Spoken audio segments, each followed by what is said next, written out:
tá entrando na área de transferência das gigahertz. 367º episódio, patrocinado pela Backblaze e apoiado pelos apoienses lá em gigahertz.fm/apoio. E hoje aqui comigo o seu Marcos Mendes e Guilherme Rambo. Tudo bom? Tudo beleza? Tudo bem. Quero saber qual que é a dúvida entre chamar os nossos apoiadores de adetêncios. Isso é confuso na minha cabeça.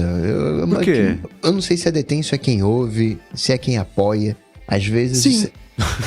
Sim, ambos, né? Ou não. Ambos. São os adetêncios mais adetêncios. São os adetêncios plus. Pronto. Os mais detêncios. Isso! Chegamos no resultado ideal. Perfeito. E vou falar uma coisa pra vocês. Eu ando pesquisando um pouquinho sobre carro elétrico. E eu achei que eu sabia qual carro elétrico que eu ia comprar. Agora eu não sei mais. O bom é que o quê? Se você tivesse começado a guardar dinheiro lá em 2014, quando foi anunciado o projeto do carro da Apple, independente de quando fosse o lançamento, você teria grana pra comprar. Pelo menos lá fora, né? Mas, como eu disse ano passado na coluna do Mac Magazine, Project Titan e a década perdida. Que coisa, não? É... E o cancelamento foi anunciado na véspera da reunião anual com acionistas. Então pode ser que eles soubessem que ia ter algum tipo de pressão aí pra cima disso. Falaram, então tá bom, vai. É o que é. E desistiram, né? Assumindo que tudo seja verdade, embora eu acho que um dia a gente ainda vai ver esse carro. Tem gente que não vê sentido. Eu já vejo sentido. Porque é uma geladeirinha, né? Acho que tem muito mais a ver com regulação, né? O que a Apple queria colocar no carro. Porque carro elétrico, do jeito que é hoje, muda só um motor, bem entre aspas. Mas você pode mudar o sistema de direção, fazer a direção de fato eletrônica, né? E não ser mecânica. O freio ser uma inversão de polaridade do motor elétrico. Né? Porque, entre aspas, para parar o carro é fácil. O freio dá conta. Tanto é que a gente precisa de um sistema especial, tal do ABS, que dá falha no freio para o carro poder parar, né, no menor tempo possível. Então, né, fazer o motor elétrico segurar a roda é fácil, né? O freio em si é fácil, difícil é a frenagem. Mas né, tem umas coisinhas ali que poderiam mudar, enfim, mas... Não sei, eu espero que um dia a gente ainda veja isso. Eu não sei, eu continuo com aquela minha visão de toda empresa tem que fazer tudo, isso é muito chato. E aí eu fico pensando sempre, quando a gente fala de Apple, essas coisas me preocupam, porque rolou, né, quando a Apple fez o iPhone, aí o Mac ficou abandonado por uns anos ali praticamente. Aí, beleza, aí lançou o iPad, aí o Mac ficou abandonado de novo, aí já tinha até rumor que o Mac ia acabar, que não ia mais ter Mac. Aí o Mac, né, já sabemos o que aconteceu, voltou, ficou maravilhoso e tal. Aí agora o iPad tá abandonado porque tá todo mundo trabalhando no Vision OS lá, no Vision Pro, e não deu tempo de mexer em iPad. Aí parece que agora, daqui a pouco, vai sair iPad. E aí, sei lá, bota a empresa inteira pra focar num carro, aí ferrou, não vai mais ter... atualização de nada, só carro, né? Por um ano é tudo Snow Leopard ou menos e não tem mais carro. Mas pelo que eu entendi, o motivo de não ter IA generativa era o carro, né? Porque agora pararam o carro em todo mundo. Então estavam congelando a IA porque a galera tava no carro, né? Não mexia nesses produtos. O fato é que a Apple é uma empresa que não consegue... Como é que é? Chupar cana e assoviar ao mesmo tempo, né? Não é uma empresa que consegue fazer isso. Isso já tá mais do que comprovado, né? Aí o lance da AI é engraçado pensar nisso, mas não, né? Eles vão ver ali da galera do carro quem dá pra aproveitar pra AI e o resto, né, vai pra rua, infelizmente. Algumas coisas fazem sentido se você pensa em integração. Não, vou dar uma moral aqui no iPhone, ano que vem eu pego essas coisas aqui do iPhone que eu coloquei no meio e levo pro Mac, né? Dá até pra gente imaginar em termos de desenvolvimento. Mas carro não tem muito a ver, né? O carro não vai ter um sistema operacional. Quer dizer, até tem, mas é um outro sistema operacional. É um sistema operacional de tempo real, né? Que, imagina, né? Tem um acidente, aí aparece lá uma um GPF, uma falha catastrófica e não abre o airbag. Não, são outras regras, né? Outro processo de homologação, mas que são separados. Agora, acaba que fica, de alguma maneira, sendo um problema para a Apple, porque qual é o próximo grande produto? Né? Essa é a questão. Né? Tem ali 2010 o iPhone, o iPad, ali 2015 o Apple Watch, já tinha o carro, o Vision, a gente estava ali na expectativa desses 2 grandes produtos, mas agora, né, já tem o Vision e não tem mais carro, né? Tá fadado, vai fracassar. Não, agora é o HomePod de cozinha, o próximo grande produto. Não tem mais carro, não tem mais pessoas de criatividade. Acabou de sair um último bastião lá da época do Ive, que se aposentou, etc. Esse lance do carro, quem acompanhava, fulano saiu, foi pra Ford. Fulano saiu, foi pra não sei onde. Fulano que veio aqui da Tesla, agora tá numa outra, nem é montadora. Foi dando uma esvaziada mesmo aí, nos últimos anos, né? Essa troca de liderança toda. A impressão que eu tenho, e tirando isso assim, né? A gente sabia do rumor do carro, sabia do rumor do Vision Pro, e agora limpou essa fila, né? Lançou o Vision Pro, acabou o lance do carro. Então, o rumor da próxima grande coisa, eu acho que não vai ser um produto, vai ser IA, que vai ajudar a fortalecer os produtos que já existem. E aí tem aquele lance, e aí fica entre, poxa, que chato, não tem mais nada empolgante pra lá na frente, versus a impressão que eu também tenho, que é a do Rambo, que é assim, mas tem que ficar inventando coisa só pra ter coisa pra inventar, pra lançar, pra ter coisa pra inventar, pra lançar, e o propósito disso se perde no meio do caminho. Tudo bem que parte do propósito você pode encontrar depois, foi o que aconteceu com o Apple Watch, né? É pra um monte de coisa. As pessoas falaram, não é pra nada disso. Falo, tá bom, então é pra isso, e beleza. Mas vendo esses rumores que tem, a gente tá, na verdade, a falta de rumores, na verdade, que a gente vê sobre próximos produtos e lançamentos, eu até gosto dessa ideia, porque as pessoas vão ter que passar tempo fortalecendo as coisas que já existem, que são as que a gente já tem, tirando o headset, vai virar um óculos, que a lente que vai ser a tela transparente, que você só vê de dentro pra fora, não de fora. É evolução natural, né?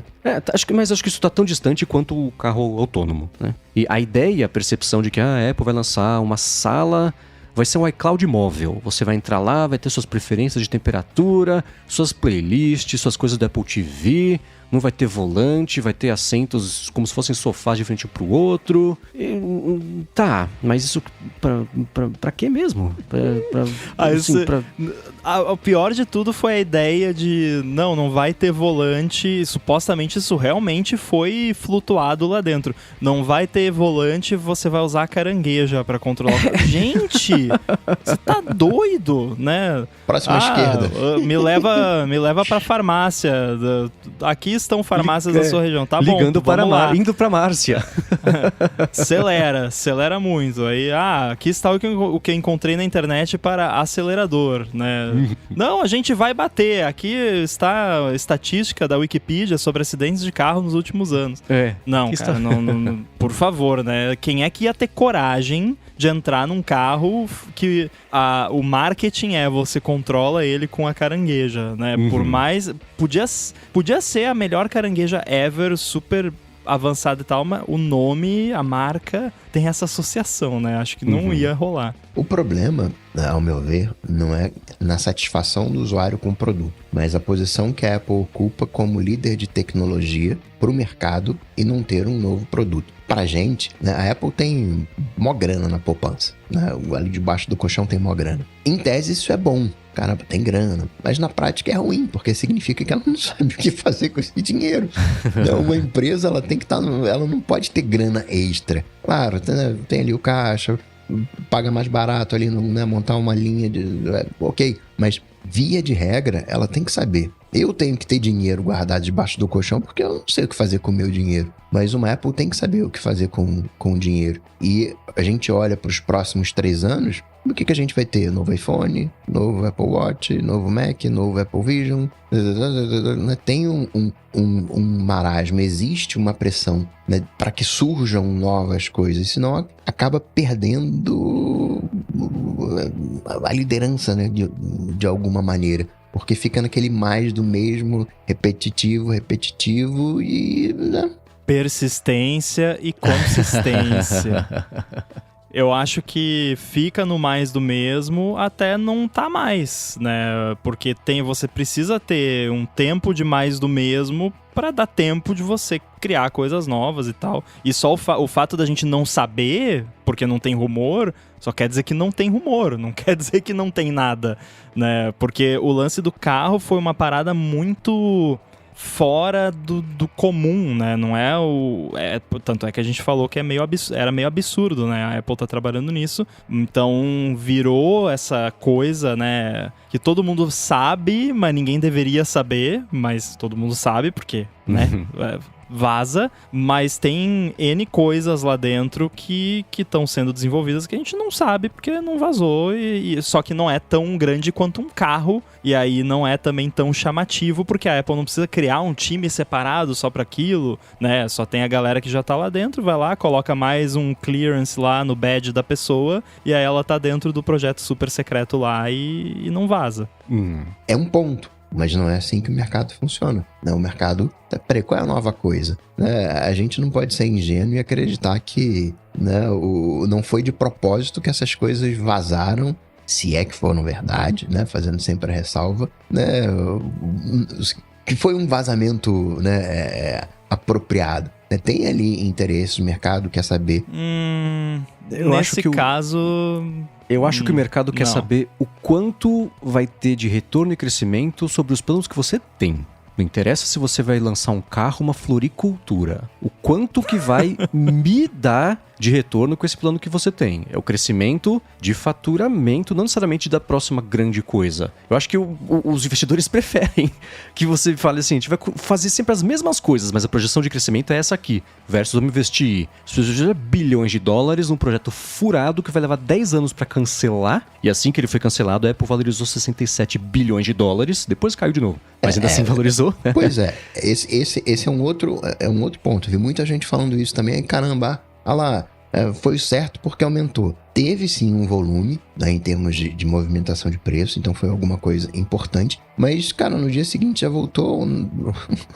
Se você olha a linha de tendência, foi um spike, aquilo foi movimentação de preço, né, que você olha e não fez diferença. Não mudou o patamar de negociação. Não sei se dá pra dizer. Entre o minuto anterior ao anúncio e agora, ela tá com 0,64% de valorização. O que em dinheiro da Apple é dinheiro pra caramba, né? Pelo menos aí uns 30 bilhões. Mas ainda assim, eu concordo. E foi curioso acompanhar as ações da Tesla também, que elas também sofreram uma alta... Sofreram, né? Passaram por uma alta rápida, depois caíram, e hoje o Elon Musk inventou, o Tesla próximo vai dizer assim, um segundo, aí deu lá a inflada nas ações, né?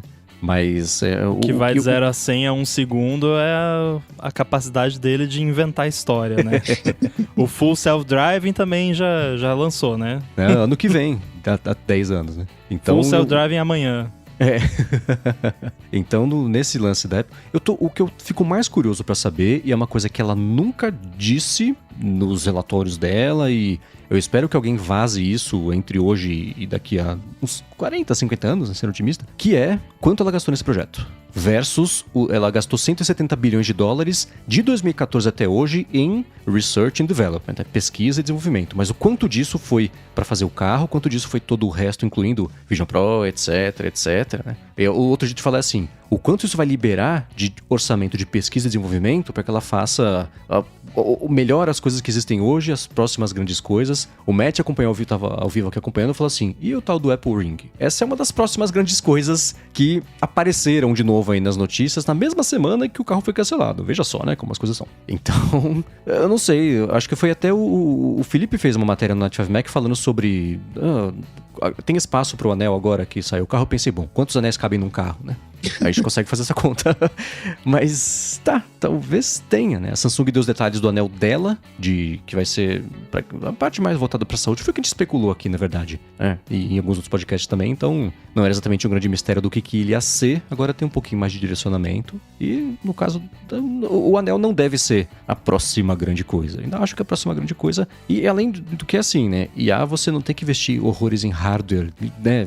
Contratar um maluco especialista em frenagem do não sei o que lá. Eu tenho uma ideia de como você pode gastar com AI, e eu ia justamente trazer esse ponto da AI, que o Coca falou da também, que o Coca falou da Apple não gastar o dinheiro, né, e tal, que realmente o Tim Cook parece os meus avós, né, que aquele povo de antigamente que cresceu sem grana, aí, né, tem aquela mentalidade de, putz, não posso gastar, daí a pessoa morre, você vai lá na casa da pessoa e você acha 50 milhões de reais escondido em bolso de casaco no armário, né, enfim, histórias. Aí a Apple se comporta dessa forma, né, tipo, não gasta, tem que ser tudo o mais caro possível para eles lucrarem o máximo, mas esse dinheiro fica lá, né, não é feito nada, tô fazendo aspas aqui, né, não quer dizer que não é feito, mas aí eu fiquei pensando, qual é um dos maiores problemas de AI generativa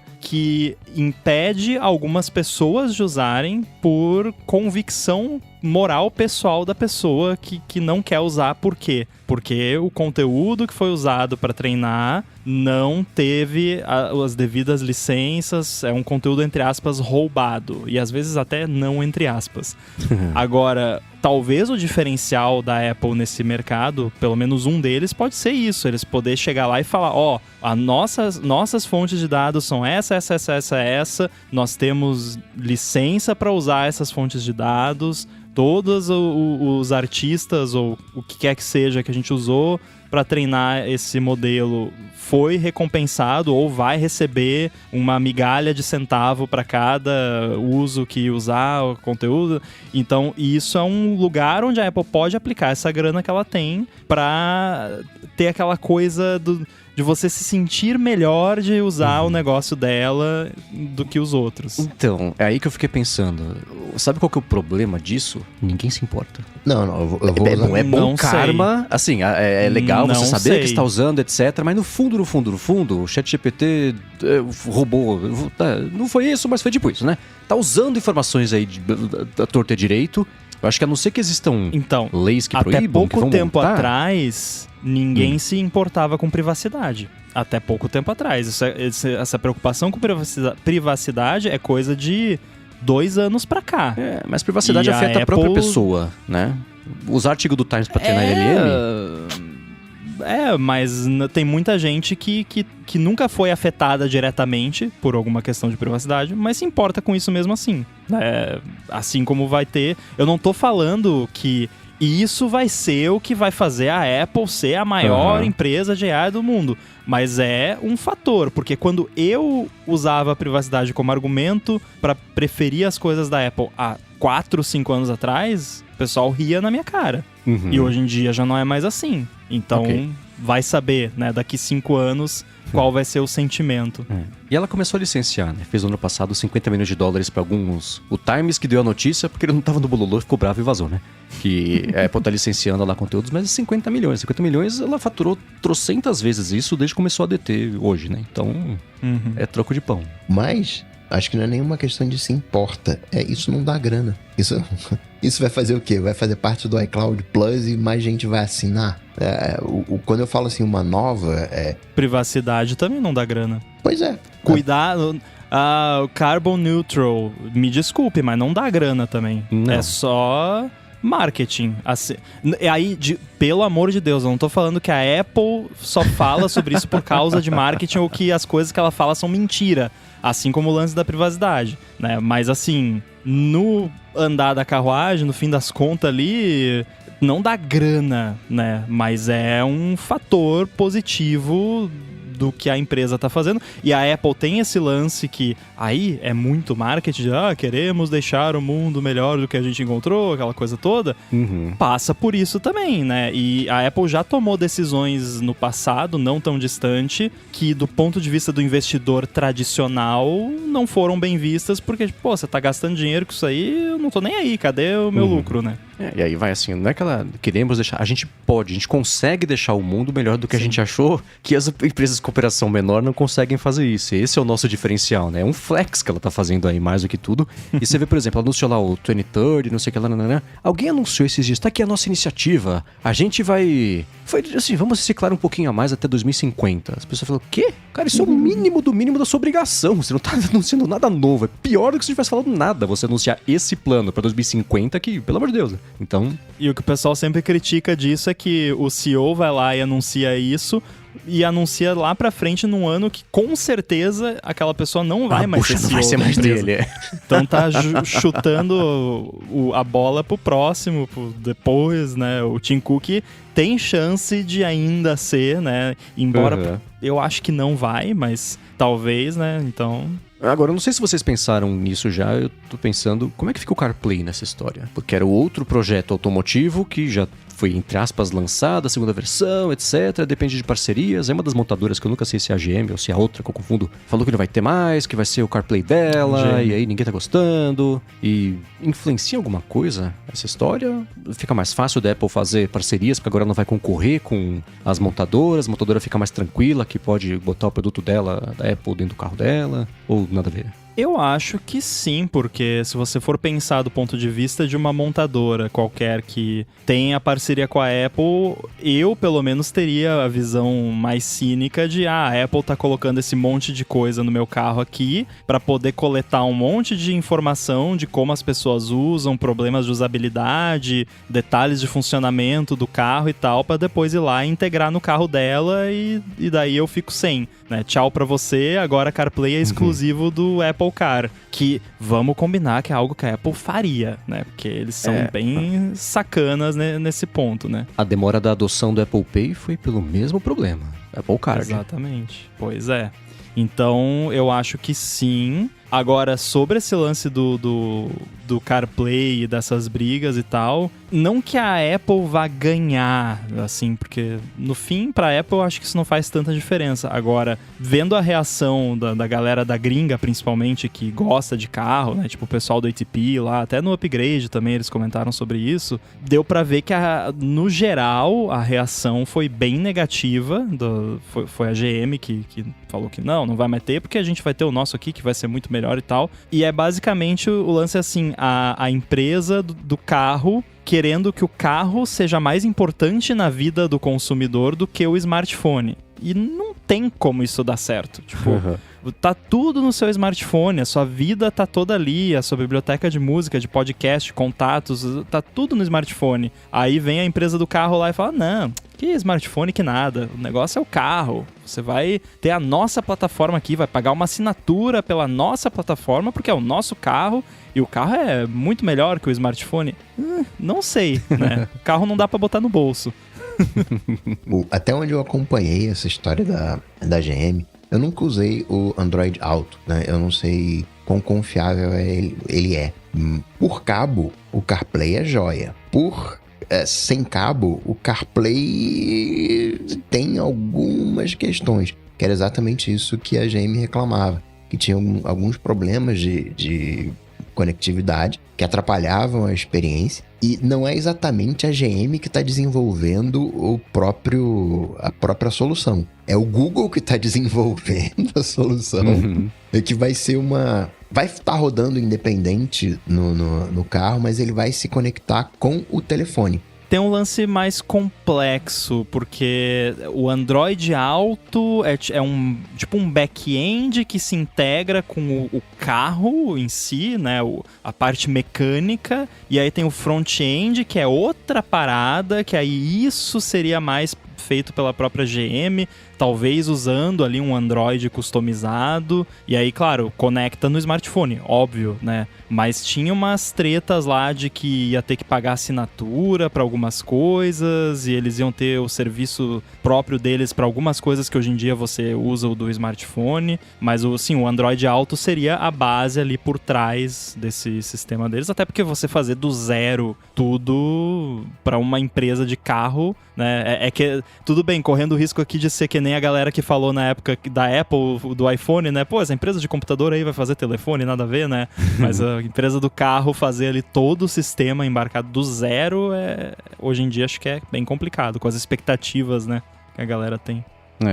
Tem esse lance aqui, tem o Google Auto Services, que é diferente, tipo, do Google Auto, que é diferente do Android Auto, cada um tá numa categoria de hierarquia do sistema, do controle do carro, do controle da mídia embarcada, é uma zona. O Google, pra variar, nem eles sabem explicar pra que serve cada coisa, mas tem todas elas, e cada uma faz uma coisa diferente, e as montadoras podem combinar. Ela pode usar o Android Auto, mas não o Google Auto Services, pode usar o Google Auto Services construir um negócio dela em cima, é uma confusão que não tem tamanho. É porque nessa história, né, você acaba usando a parte de música do teu telefone. Eu sei lá quando foi a última vez, por motivos óbvios, né, que ninguém hoje mais tem CD. Mas eu não lembro quando eu vi mais um carro que tinha CD, né? Antigamente você tinha um carro que tinha aquelas disqueteiras que você colocava 5 CDs na mala e ficava trocando, né? Olha, eu sou da época que tinha uma caixinha de fita embaixo do banco do carona. Caixinha de fita. Inclusive, meu pai fazia as capinhas das fitas lá, desenhava com giz em cima, fazia umas artes lá. Que legal. E quando saía do carro, destacava a frente e levava junto. Nem destacava a frente, era o próprio rádio ainda, talvez. Né? Tirava, ejetava, saía o rádio todo ali. Quando eu comecei a dirigir com os meus 18 anos, eu ainda usava aquele transmissorzinho FM no iPhone, conectava, né, um transmissorzinho FM no buraco de fone de ouvido do iPhone pra ouvir música e podcast do iPhone no rádio FM do carro. Deve ter muito ouvinte que já fez isso, escutando aí. Conta pra gente. Eu tinha uma coleção gigante de CDs e ia com CD mesmo pra cima e pra baixo. Até o dia que roubaram o som. Falei, quer saber? Dane-se. Cara, essas adaptações eu acho fantásticas. Eu vi uma que era uma fita Bluetooth. Você enfiava a fita no toca-fita do carro e conectava o celular na fita, porque aí ela tinha lá o imãzinho lá que emitia a frequência e o cabeçote lá lia como se fosse uma fita. Que gambiarra sensacional. Cara, quero comprar um carro só pra ter um desse agora. É, fantástico. Sensacional. Excelente. Eu quero saber só se... Pra você usar pneus de outro fabricante no carro da Apple, teria que fazer jailbreak no carro? Eu vi alguém comentar no Threads, cara, já pensou um carro com fine woven por dentro? Que inferno que ia ser? Nossa! Nos livramos de um pesadelo. Não, mas certamente... Eu não sei se seria exatamente um carro de luxo o termo, mas certamente, né, seria um carro, né, pulseira de Apple Watch. Seriam 2 caminhos pra esse carro. Ou ele ia ser pra ninguém, e é assim, né, o Ed Q e o Schiller e o Johnny Ive, em 2014, ele tava lá ainda, né, gostamos muito de carros, vamos fazer um carro. É que nem gostar muito de podcast, é que fazer uma rede de podcast, veja só, né. Então gosta muito de bar, vamos abrir um bar, né. Então é a mesma coisa, né. Ia ser ou isso, um carro muito caro pra robista, e é mais um trabalho de marca do que qualquer outra coisa. Que caro seria, ponto. Seria muito, muito, muito caro, fora de qualquer tipo de proporção. Ou então, uma coisa mais barata, aspirando a high-end, que não é o lance que a Apple faz, né? Porque para isso a Tesla, ela tá exatamente nesse espaço, né? Com os lances dela, mas ela ocupa isso aí, né? Aí na parte mais barata ainda no mercado, tem essas BYD da vida, que tá lotado aqui em São José, pelo menos. Não passa um dia sem ver uns 3 ou 4, assim.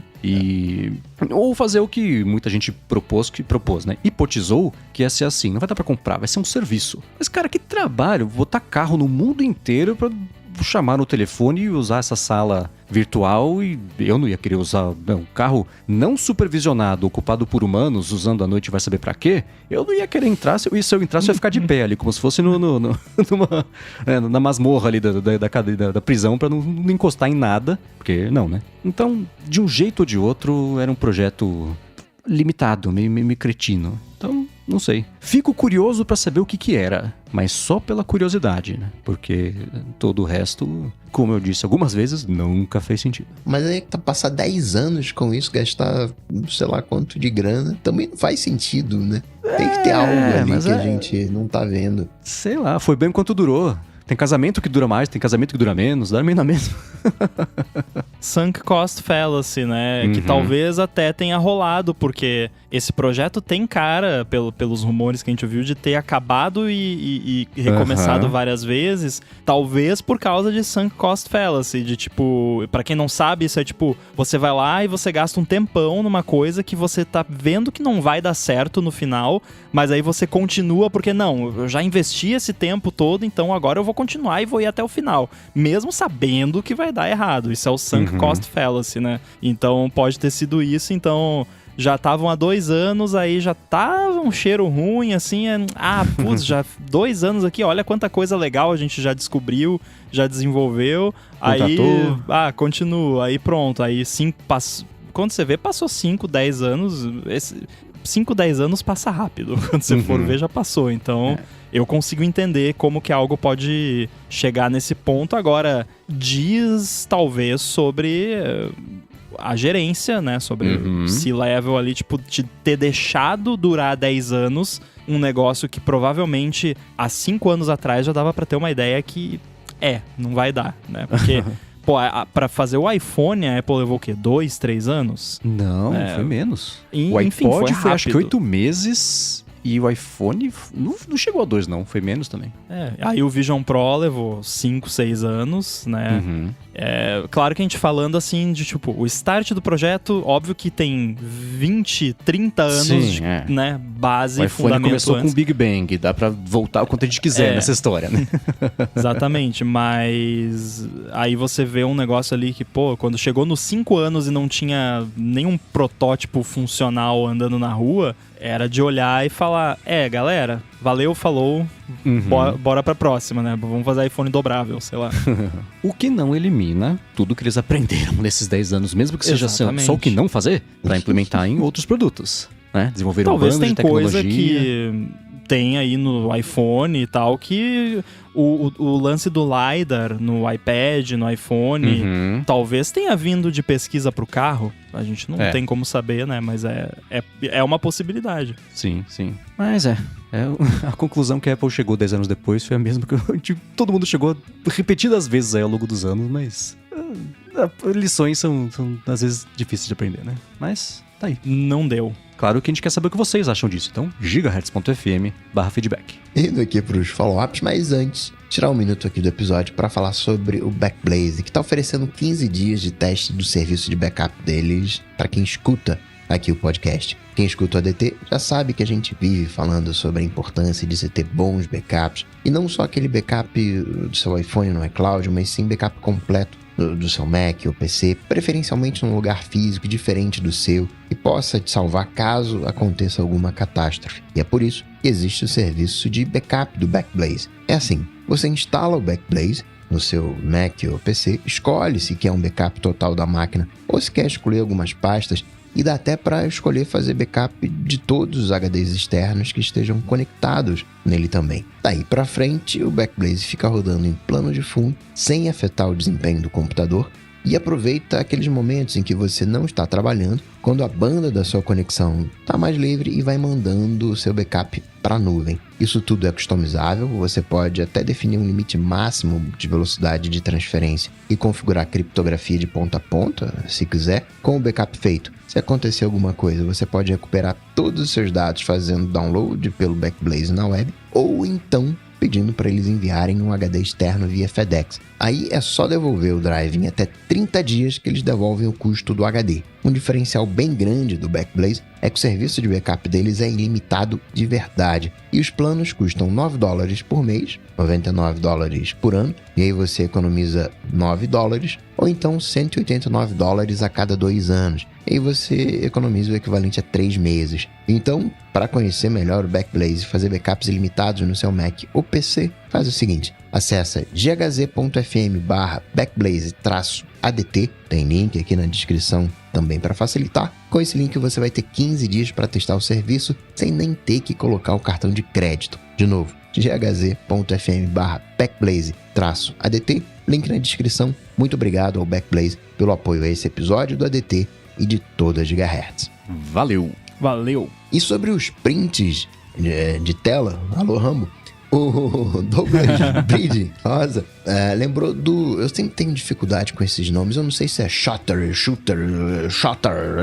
é que eles não colocam a vogal. Como é que se pronuncia? Eu digo shooter. Então, o shooter... Também. E ele recomenda. Ele remapeou os comandos padrão do Mac para tirar o print com ele. Então, configurou os 3 atalhos. Command Shift 3 já tira da tela toda. O 4 seleciona a área livremente. O 5 tira de uma janela inteira. O diferencial dele é que sempre que tira o print, abre uma tela para edição. As mais importantes para ele são as opções de borrar apenas o texto, que você pode selecionar a tela inteira e borrar realmente apenas o texto corretamente. Outra opção é o excluir, que usa IA para deletar algo, mas mantém o fundo em contexto com o resto da imagem em volta. O link é o shooter.cc, sem vogal entre o T e o R, com 2 T's.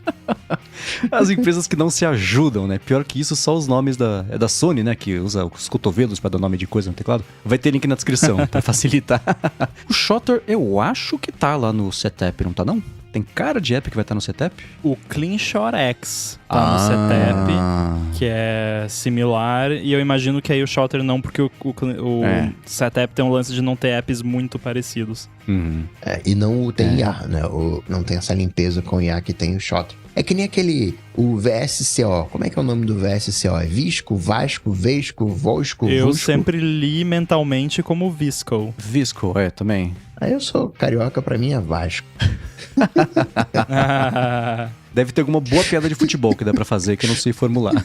Se alguém conseguir, gigahertz.fm/feedback.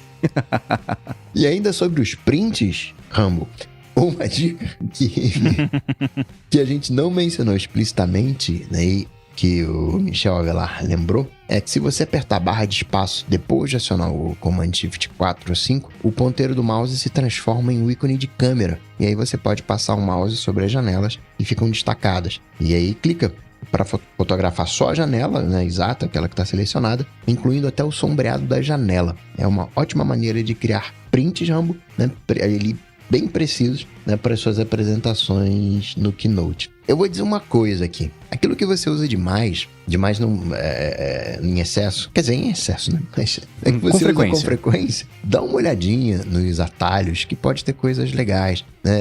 Por exemplo, se você apertar o Option, ele tira esse sombreado. Se você apertar o Shift, ele tira só da janela, não coloca borda. Ou o contrário.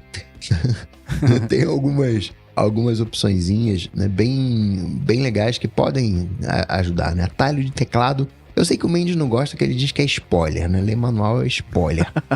Mas vale a pena ler, que tem umas coisinhas que... Ou então não lê e espera aqui aparecer no ADT. O meu favorito, quando você tá com esse modo de tirar foto da janela, que você apertou a barra de espaço, é você segurar Command, porque aí se você tem uma janela que tem um painel aberto, um alerta grudado naquela janela, você segura Command e você consegue tirar só da janela que tá por trás ou do painel que abriu por cima. Então, quando eu faço, tipo, página de suporte do AirBuddy ou vou ajudar alguém, é sensacional para poder realmente selecionar só o pedaço que precisa. Então, corroborando com isso que o Coca acabou de falar, eu sempre soube que dava pra fazer isso. Você tirar o print com a janela, com o sombreado, tirar a sombra, etc. Eu sempre soube que era próximo de tirar o print normal. Eu nunca soube como é que era. Então aprendi com o Michel Avelar como é que é. Eu sabia que eu podia pesquisar no Google e chegar lá, né?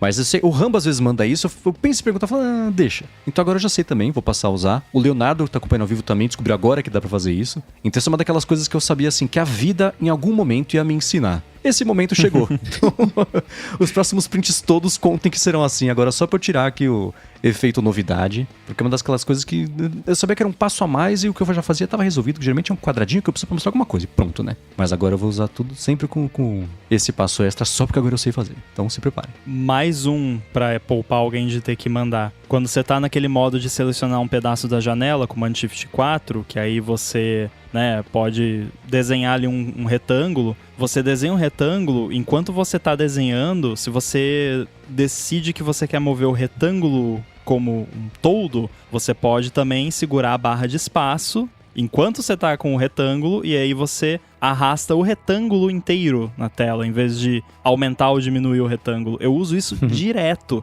E aí você consegue tirar o screenshot exatamente como você quer, do pedacinho que você quer. É maravilhoso. Eu uso muito essa ferramenta do Command Shift 4 pra medir coisa na tela também. Eu quero saber quantos pontos é isso aqui. Usa como régua também. Isso ajudou muito sempre no Photoshop.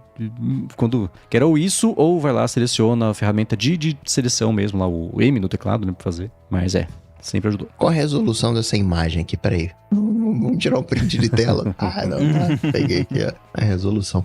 Mas uma coisa que o Douglas Brinde-Rosa não mencionou do Shutter, eu já esqueci como é que pronuncia, que eu sou esquecido. O que me ganhou no Clean Shot X é que quando você aperta para tirar o print de tela, ele congela a tela. Porque às vezes você quer aquele momento e às vezes a coisa anda, se mexe e o Command Shift 4, né? Quer dizer, o print através do Clean Shot, ele congela a tela, eu acho maravilhoso, porque aí você não perde aquele momento. Você não fica perdi, agora eu nunca mais vou tirar esse print. Não tem essa.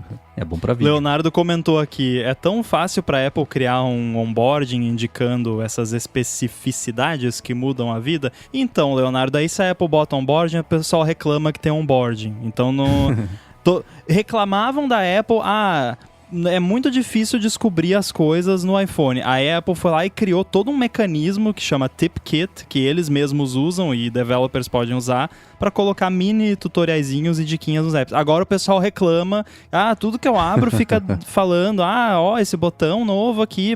Então, cara, decide, ou você... Né, não é com você, tá, Leonardo? É só geral. Ou você não gosta que as coisas são difíceis de descobrir, ou você não gosta que ficam tentando fazer você descobrir as coisas que são difíceis de descobrir. Ou um ou outro, não dá pra ter os dois. Que um onboarding com essas diquinhas todas ia durar tanto quanto um curso superior, né? Então acho que foi feita uma escolha aí. Eu prefiro que esse tipo de coisa, quem se importa, vai atrás. Tipo, sim, e acaba descobrindo, 5 nem que leva 20 anos. de Google e DuckDuckGo, você descobre. Se duvidar, até se perguntar pra carangueja, ela consegue te ajudar. No iPhone tem aquele aplicativo Tips, dicas, eu acho. No Mac Sim, tem, né? Tem. Embora eu te lembro que eu acho que eu já vi alguma coisa de dicas no... Tem no Mac. Nos widgets. Tem desde o Sonoma, só que não é um app separado. Você vai na ajuda do Mac lá, e aí tem Tips for your Mac. Lá no Finder, Help, aí tem Tips for your Mac. Eu abri o Spotlight, digitei Tips, ele achou, eu dei Enter e abriu. A primeira dica é como mandar uma reação de emoji numa chamada de vídeo. Então, sei lá, pode ser uma novidade aqui. Tem coleções de dicas, tem macOS, Bem-vindo ao Mac e Essenciais. Agora tem, é verdade. Eles colocaram um atalho no Spotlight, ele basicamente faz a mesma coisa do que você ir no menu Help do Finder e clicar Tips for your Mac. É mais um daqueles apps de mentirinha, que não é um app de verdade. É tipo isso, mas pode ter bons vídeos escondidos aí. Vale dar aquela fuçada. Vai que. E aí o Leonardo também comentou, né, do pessoal de YouTube e tal, que queria aqueles vídeos com dicas. Aí eu pensei também, essas coisas de screenshot é mais um daqueles que tem potencial de virar aquela coisa que a cada meio ano alguém descobre no TikTok, né? Gente, olha o que eu descobri, meu Deus! Two-factor por SMS automático, teclado. Nossa. E é engraçado, a gente meio que tira sarro disso, mas, cara, sempre vai ter alguém que não sabe. Então, viraliza por um motivo, né? Tem mais que fazer mesmo.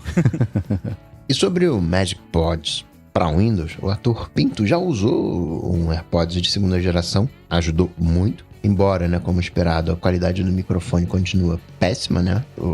Não muda a qualidade do som, mas a experiência de usar os AirPods no Windows melhorou muito. Boa, eu coloquei na descrição semana passada tanto esse quanto o que era um projeto também que estava acho que no GitHub, né, para Linux, etc. Você achou um tempinho para testar isso aí, Rambo? Você queria testar? Magic Pods não é tão Magic assim, né? Não tem como ele mudar o hardware dos AirPods pro microfone ficar melhor, né? Nesse ponto não tem muito o que fazer. Mas aí que bom seria Magic. Que funciona legal. Aí, né, mas... Porque às vezes o pessoal também... aparece cada um lá do AirBuddy que acha que o app vai fazer milagre e fazer os AirPods fazerem algo que eles são fisicamente incapazes de fazer, né? Tipo, já teve gente reclamando que o app não habilita cancelamento de ruído em AirPods que não tem cancelamento de ruído. Ah, não. Aconteceu, por incrível que pareça. Ganhou um reembolso. Eu lembro na época quando saiu o iPhone 5, eu tinha o iPhone 4S, e aí saiu o iPhone 5 e saiu junto a atualização do iOS, né? Aí eu tuitei brincando lá pra conta do blog do iPhone. Ué, atualizei meu iOS aqui, mas o iPhone não aumentou de tamanho. O que eu fiz de errado? Obviamente, uma brincadeira, né? Ele retweetou isso aí, cara, o que choveu. Você é burro, cara, o telefone é novo, você não vai crescer. Você acha que vai crescer seu telefone? Eu falei, cara, a internet não tem senso de humor mesmo, né? Meu Deus do céu. E até hoje eu vejo isso, cara, direto, assim. Você vê um negócio que, cara, tá na cara que isso aqui é... Às vezes não é tão óbvio, às vezes até nem é tão óbvio quanto esse seu caso, mas mesmo quando é óbvio assim, ainda tem gente que acha que... né, tem uma pessoa errada na internet. Exato, nunca subestime a vontade de entender errado pra dar um chute por aí. Mas, enfim, vamos falar de coisa boa, como diria a TV aberta. TechPix. E Rambo, sobre a sua caixa segura, né, pra carregar o seu cachorro sem raça definida, não seu dispositivo. Não é dispositivo SRD porque, né, o D já é de device, né? Não, mas eu que pus errado a sigla aqui, Coca, desculpa. Não, o que eu tô dizendo aqui não é aquela coisa do... o seu dispositivo SRD, né? Mas o D já é de dispositivo aqui, né? Deserto do Saara, ATM né? machine, deserto do deserto. Tela OLED, todas essas coisas, né? O Leonardo Góes acredita que isso se resolve de duas formas. Com uma gaveta cofre para armas de fogo, né, com digital. Alguns modelos têm até um furo na parte de trás com gaveta, e o outro são gavetas secretas. Essa história de gaveta com furo, eu tenho um problema com isso, que é o fio, né? Eu já pensei em algumas soluções para outras coisas com furo, aí o fio, mas você vai puxar, o fio vai, não vem, né? Tem algumas soluções que o fio se enrola ali, né? Mas isso me ativa algum desconforto. Teve a solução sugerida semana passada, que era justamente uma gaveta toda esquematizada para passar ali a eletricidade sem criar esse problema do fio. Agora, sobre essas gavetas para armas de fogo com digital e tal, tudo bem que eu falei que, né, tudo é arrombável, né, e aí você, enfim, tem só um delay, mas, cara, eu já vi muito vídeo do Lockpicking Lawyer dessas gavetas de arma de fogo, e são os piores vídeos dele, só que de uma certa forma são os melhores, porque tipo, olha aqui, gente, tem essa gaveta aqui pra armas de fogo, que tem um negócio digital aqui, sei lá, ele faz um negócio com a mão ali, do nada o negócio abre em tipo 10 segundos. É ridículo, assim. Aí tem as técnicas lá. Eu sei que eu lembro de uma que era um lance que ela tinha um buraquinho. Aí ele pega um aramezinho ali, coloca no buraquinho e consegue puxar lá dentro a alavanquinha que destrava. Porque o mecanismo fica exposto lá dentro e abre, sabe? Aí, putz, aí tá... né? Eu sei que tudo dá pra arrombar se a pessoa quiser, mas desse jeito, né? Aí vai lá, bota leitor de digital com criptografia ponta a ponta? Não. Pós-quântica. E aí você vai lá e dá uma porrada com o braço no negócio e o negócio abre. Ou pega um imã e passa num lugar ali e o negócio abre. Não dá, né? Eu quero falar que eu tô muito ofendido porque eu procurei por essas gavetas pra arma, não sei o que lá, nananã. O primeiro resultado é uma gaveta camuflada de livro de design. Ninguém vai querer ler livro de design mesmo. Esconde um revólver aí dentro que tá tudo bem, né? Falei, poxa. Tem outro que é o novo dicionário de inglês, não sei o que. Achei curiosa a ideia de ter uma gaveta camuflada. Uma gaveta Quando eu vi esse recado do Leonardo, eu fiquei um pouco preocupado, porque eu pensei assim, putz, eu vou começar a pesquisar esse tipo de coisa, eu vou cair em alguma lista, sei lá...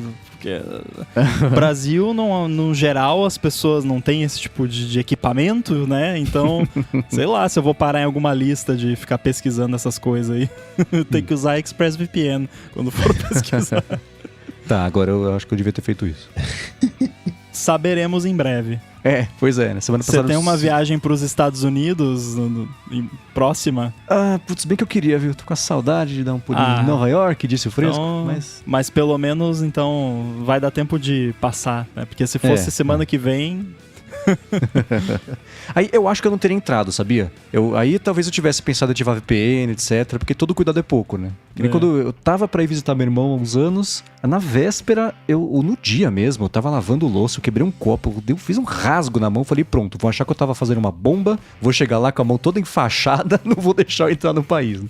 Gato escaldado, mas deu tudo certo. Agora, o Aldo Ferreira, Rambo, ele foi lá em gigahertz.fm/feedback e disse que começou o curso de 100 dias de Swift UI, né? No vídeo 0, o Paul Hudson diz que isso em 2021, que é quando foi gravado o vídeo, que havia um gap considerável entre UIKit e Swift UI. Ainda é relevante esse gap?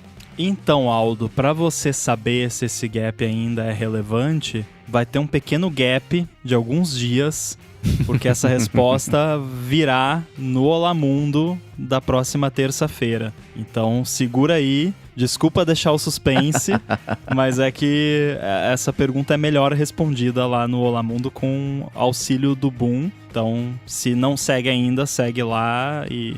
Talvez até o Aldo se enganou ali no drop-down dos podcasts e queria mandar pro Olá Mundo, mas vamos responder a sua pergunta no Olá Mundo da próxima terça. Aliás, eu quero a ajuda dos adetêncios e dos, os mais detêncios também, para saber como é que a gente pode diferenciar melhor para vocês identificarem qual que é cada podcast que vocês vão mandar as perguntas e feedbacks e etc. Porque não é raro alguém mandar para a área de trabalho querendo ser para a área de transferência, ou o contrário também, acho que esses nomes são mais parecidos, então acontece com mais frequência, mas acontece com frequência das pessoas, a gente lê a pergunta e fala, putz, isso aqui não é para a fonte, né? Como é que eu faço? Enfim, não vou pensar em um exemplo agora, mas... Quem tiver sugestões sobre isso, vai lá. gigahertz.fm vai ser uma coisa meio meta, né?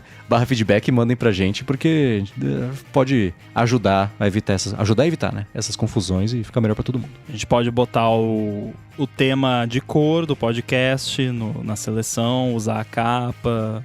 São coisas pequenas que podem ajudar. Ou a gente bota uma AI que lê a pergunta e... isso aqui não tem cara de ADT.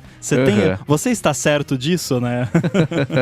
Mas não tem problema. Pode mandar para qualquer um que se a gente perceber que é melhor respondido em outro, a gente faz essa ponte, não tem problema. Esse é o legal de ter uma rede de podcasts, né? É o bom asterisco. O envio da pergunta não garante que ela vai ser respondida no podcast que você falou. Pode ser no vizinho.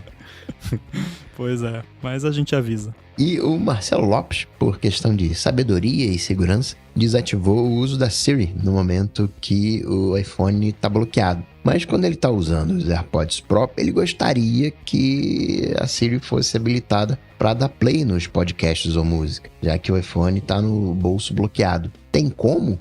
Então, Marcelo, bem-vindo ao mundo da segurança versus conveniência. Você desativar a Siri na tela bloqueada, você desativou a carangueja na tela bloqueada. Então, você desativou. Então não tem o que fazer. Eu entendo essa frustração porque eu tenho a mesma frustração. Porque eu desativo na tela bloqueada e aí você vê ali, desativar na tela bloqueada, mas se o iPhone estiver no meu bolso, eu tiver de AirPods, vai dar, né?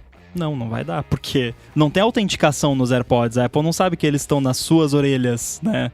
E do ponto de vista do device ali, você chamar a carangueja pelos AirPods ou segurando o botão lateral do iPhone, não interessa, o iPhone tá bloqueado, você desligou a carangueja com o iPhone bloqueado. É que ele fala, na tela bloqueada, mas é com o iPhone bloqueado. É você não poder usar a carangueja com o iPhone bloqueado. E aí, se ele tá bloqueado, não interessa se tá no bolso, se é com AirPods, se não é, não vai funcionar. Infelizmente, eu acho que isso só vai ter alguma solução quando tiver, sei lá, biometria, Ear ID lá dos AirPods, que ele consegue identificar que ele tá na sua orelha, e aí, né, de repente, será que não daria pra fazer um esquema lá que os AirPods emitem uma frequência lá, e aí com o reflexo acústico da sua orelha, ele faz uma assinatura, porque ele já faz, né, aquela adaptação do áudio pra sua orelha e tal. Talvez, né? Acoustic ID. Canal ID. Nossa. trompa de Eustáquio ID. Ah, né? não. Mas não tem. E Não ainda, tem, então lamento. e ainda relacionado a isso, o Átila, ele gostaria de tirar o player de música da tela bloqueada do iPhone. Várias vezes ele esbarrou na tela e acabou avançando o podcast.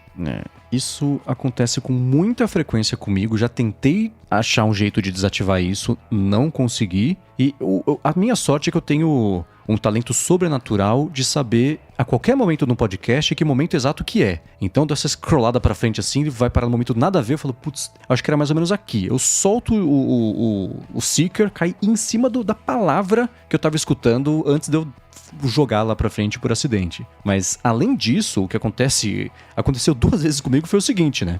Eu uso o iPhone, mesmo o dispositivo, sem volume nenhum. Então, mesmo que ele vá fazer barulho, ele não faz. É uma maravilha. Exceto quando eu dei play sem perceber no podcast e botei o iPhone no bolso, fui dormir, né? Eu acordo no dia seguinte pra escutar minha lista de podcasts, está vazia. Por que Acontece? Eu deixo o Overcast pra ir tocando, né? Acabou um podcast, emenda no seguinte, ele achou que eu tava ouvindo, não tava. Ele escutou todos os podcasts, tava na minha lista, pra você baixar tudo de novo e atrás de cada um que tinha lançado, não tinha dado trabalho. Aí que eu falei, não, chega, eu vou desligar esse negócio. E até onde eu percebi, não dá, é isso? Pois é, não dá. E realmente eu tentei encontrar alguma opção que desse pra fazer isso. Não tem como. E sabe o que é mais chato? É que não era assim. Não que dava pra desligar antes. É que por muito tempo já existe esse widget de Now Playing ali na tela bloqueada, mas não acontecia esse monte de toque acidental. Isso começou com o iOS 16. A Apple mudou alguma coisa nos algoritmos ali de detecção de toque acidental na tela bloqueada.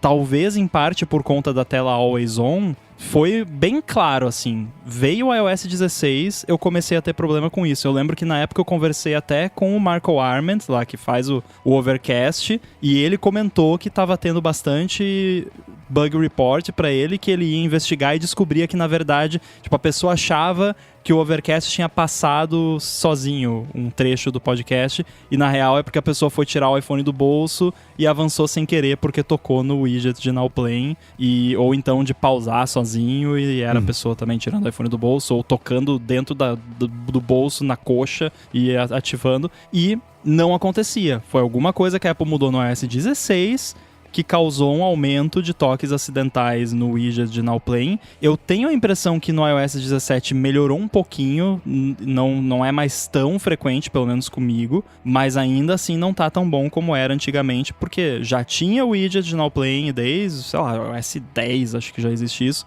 mas foi no iOS 16 que começou a dar esse problema de toque acidental. Não sei o que eles fizeram, mas claramente alguma coisa não tá bem certa ali, e eu acho que vale mandar feedback pra Apple lá, reclamar que não tá funcionando direito, porque não tá, né? E foi algo que tava bom e piorou, né? Não ficou melhor, não. Piorou, só piorou mesmo, e é isso. E tá assim desde o iOS 16. E aí vamos ter que esperar eles resolverem. Mas sim, ter a opção de simplesmente tira esse negócio daqui, né? Seria uma alternativa também pra quem não quer usar. Eu raramente interajo com o Now Playing na tela bloqueada. Eu uso mais como informativo. Se tivesse como mostrar na tela bloqueada ali o tempo de reprodução, a capinha e tal, mas sem controle de play, pause, etc., pra mim tava bom, porque se eu quero dar play, pause, eu faço no controle dos AirPods ou no próprio Overcast, que é o que eu normalmente tô usando.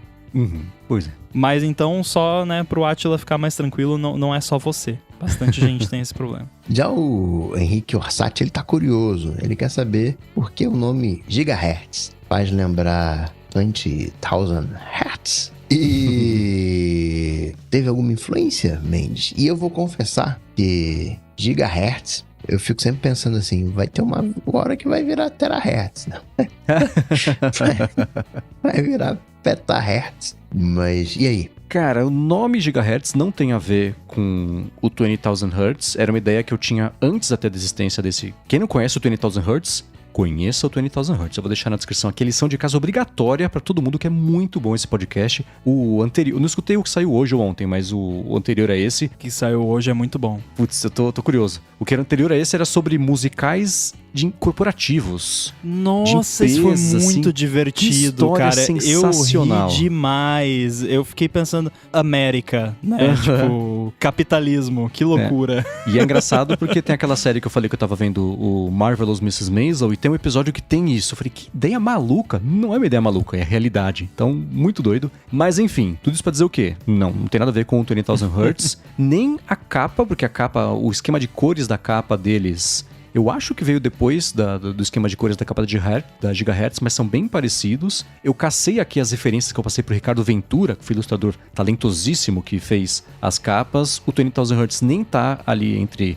as referências, então o que eu queria pedir pra ele é que tivesse um conceito que unisse todas as capas, etc. Então, quem é mais atento vai perceber que tem uma esfera pequenininha que marca a presença em todas as capas. Então, no Lamundo é aquela luazinha orbitando ali, uma fonte tá ali no centro do que seria o Apple Park, no área de trabalho tem as 3 esferinhas ali iguaizinhas também, né? Então a gente brinca com isso, aqui no ADT também tem a esfera grande e a menorzinha lá atrás, então conceitualmente elas estão todas amarradas, fazem parte aqui no mesmo universo gráfico, mas não tem nada a ver com o 20,000 Hertz. E o nome Gigahertz, eu vou contar a história oficial e a história que eu gosto mais, que veio do Coca, tá? A história oficial que eu tinha pensado era o seguinte, né? Giga por conta do uso em tecnologia, de espaço mesmo, né? Parte de dados, e Hertz da frequência de áudio. Então, Gigahertz é ser um podcasts sobre tecnologia. A ideia é essa. Mas o Coca teve uma teoria que ele apresentou faz uns 2 anos que eu falei, nossa, eu queria tanto ter pensado nisso, então oficialmente agora vai ser essa a história. Qual que é, Coca? Eu não lembro.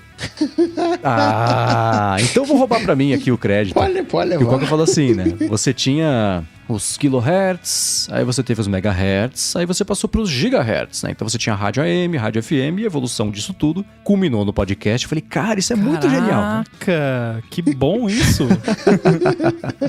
Então sempre que vocês escutarem a gente contando essa história, vocês saibam que foi o Coca que não foi que inventou, sei lá, que ele interpretou dessa forma, e ele é muito melhor do que a origem de verdade aqui do nome. Mas não tem a ver com 20,000 Hertz. Isso é tipo aquele... Quando a Apple faz redesign de alguma coisa, que aí ela pega e bota aquele grid em cima dos ícones e tal. Porque nós pensamos neste conceito, desse grid, da proporção áurea, não sei o quê. E aí... Não, eles pegaram os ícones e fizeram um grid que encaixava em cima deles depois. Tem muita coisa de arte que é assim, né? Até de filme, coisa, que inventa toda uma explicação depois. Não, você só fez e ficou legal. E aí você achou depois uma forma de vender aquilo depois que já estava feito. Então eu acho perfeitamente válido usar essa explicação que você deu, que foi o crédito do Coca, porque é mais legal mesmo, né? Fica mais bonitinho. O que eu quero dizer é que eu sempre lembro de gigawatts de Volta para o Futuro, quando eu ouço gigahertz. 1,21 gigawatts. Eu ia tentar lembrar aqui qual era o número certo, não ia conseguir. Boa. Eu lembro até hoje o número lá do IT Crowd, lá da emergência. Putz, nunca vi IT Crowds. Era o tipo... Eu já vi pedacinhos que eu acho engraçados, mas eu tentei ver mesmo, assim, vou sentar e... Aí não rolou, não era pra mim. E ainda associado a isso, o Rogério Souza quer saber o que é de fato uma rede independente de podcast. É complicado de escrever porque é um pouco relativo, né? É que nem o lance, o que é uma desenvolvedora independente de games ou um desenvolvedor independente de apps, né? Porque tem muito essa coisa de, é uma pessoa só, então é independente, mas no fim das contas é só que não tá associado a nenhuma grande empresa, publisher de conteúdos audiovisuais. É isso, né? Um desenvolvedor de games independente, ou uma desenvolvedora, uma empresa desenvolvedora de games independente, é uma empresa ali de 5 funcionários, 10, 50, 100, não precisa ser pequeno necessariamente, mas que é bootstrapped, né? Começou ali do zero como uma coisa nova, que não está atrelado a nada existente, né? Acho que basicamente é isso.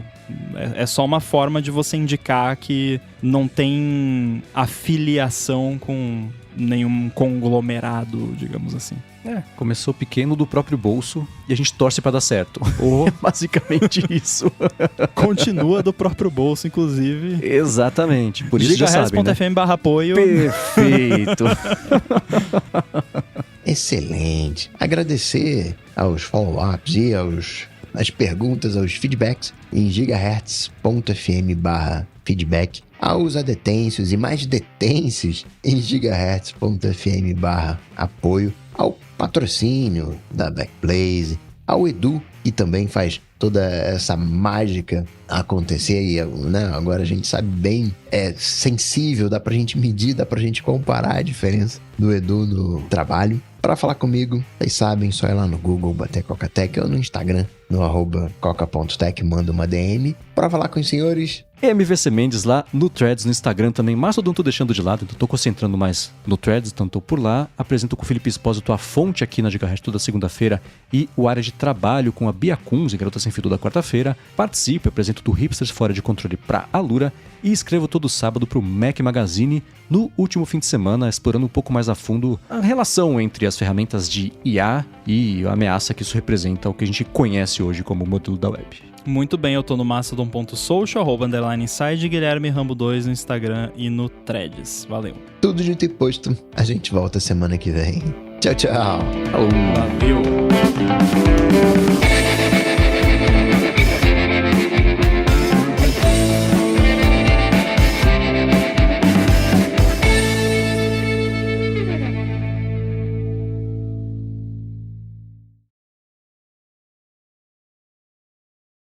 Muito bem. Agora vamos ver se por que o e-mail chegou no meu iPhone, mas não no Mac. Agora chegou no Mac. Progresso. Aí eu clico no botão, funcionou. Nada faz sentido.